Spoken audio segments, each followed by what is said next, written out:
Magandang araw mga boss. Tapos na yung bagyo.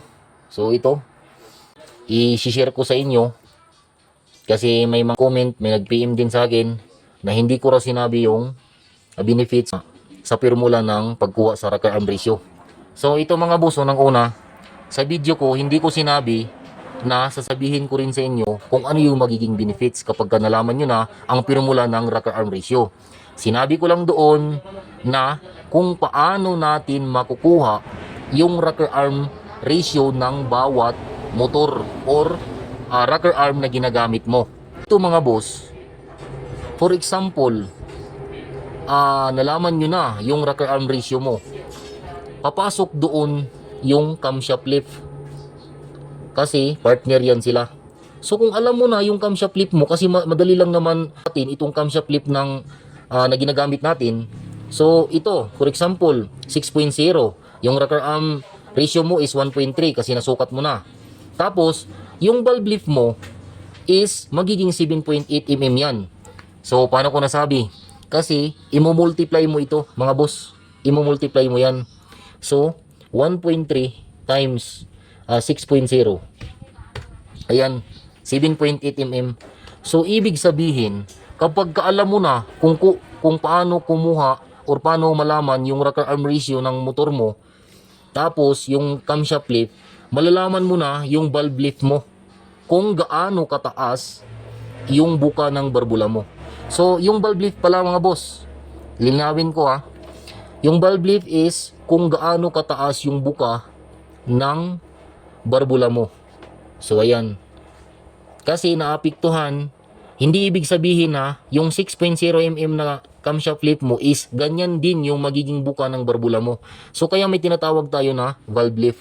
So ayan, makikita nyo dito, malayo lang 6.0 at saka 7.8 mm.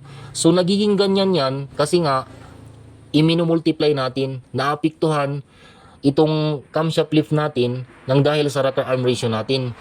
O ito mga boss, additional para mas maliwanagan pa. Kung alam mo na kung paano kunin yung rocker arm ratio mo, is magkaka-idea ka kung paano mo rin mapapataas yung valve lift mo.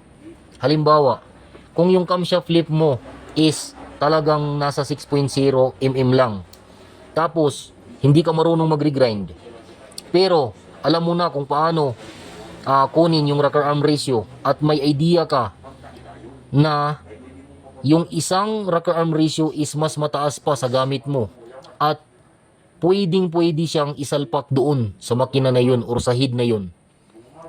Kapag tumaas itong rocker arm ratio mo, matic or automatically tataas din yung valve lift mo.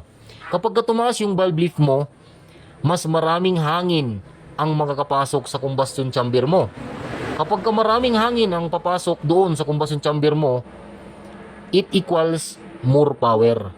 Pero hindi yun directly mga boss na magiging ganun yung magiging resulta. Kasi nga, there are many things to consider kapag engine upgrade na yung pag-uusapan. Isa na dito yung stroke ng makina mo, yung fuel system, yung ignition system, at saka yung sakam timing na tinatawag.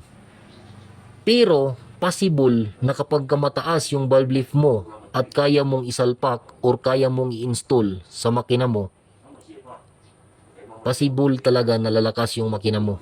More air, more gas, and it equals to more power.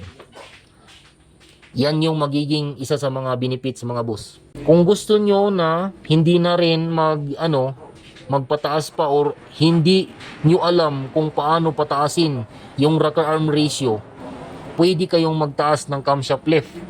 Kasi sabi ko nga sa inyo, saan sa dalawa na ito, sin mo yung kanilang lift or yung value nila is tataas din yung valve lift mo. So yun lang mga boss. Nag-comment na hindi ko raw sinabi yung benefits, ito na po yung sagot ko sa inyo. So yung video ko is, ang content na yun is para sukatin lang, hindi para sabihin din yung benepisyo ng kapag nalaman mo na yung rocker arm ratio. So Sa mga advanced na mga mekaniko, alam nila na ang valve lift is nakadepende kung ano yung magiging gusto mo sa motor. So may mga percentage yan na sinasabi mga boss. Kung gusto niyo malaman mga boss, yung valve lifting formula na aakma sa motor niyo. Pag nag 50,000 views ito mga boss, i-share ko sa inyo. So, any correction, suggestion, para mas malagdagan pa, kung ano yung mga kulang dito na wala sa video na ito, is mag-comment lang kayo mga boss at PM sa suggestion. So, sana walang mga bashing mga boss, magtulungan lang tayo kasi pare-pareha lang tayo na i-explore, na nag-aaral para mas lumakas pa yung ating mga makina. So, habang tumatagal yung mga motor natin, lalo na sa drag race, is palakas tayo ng palakas. Ibig sabihin, there are improvements sa ating mga Pinoy, sa mga paggawa natin ng mga motor. So, yun lamang mga boss.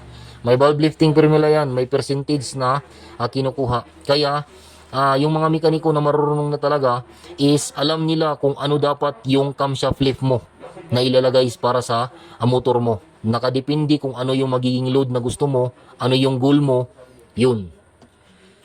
Yun lang mga boss. Maraming salamat.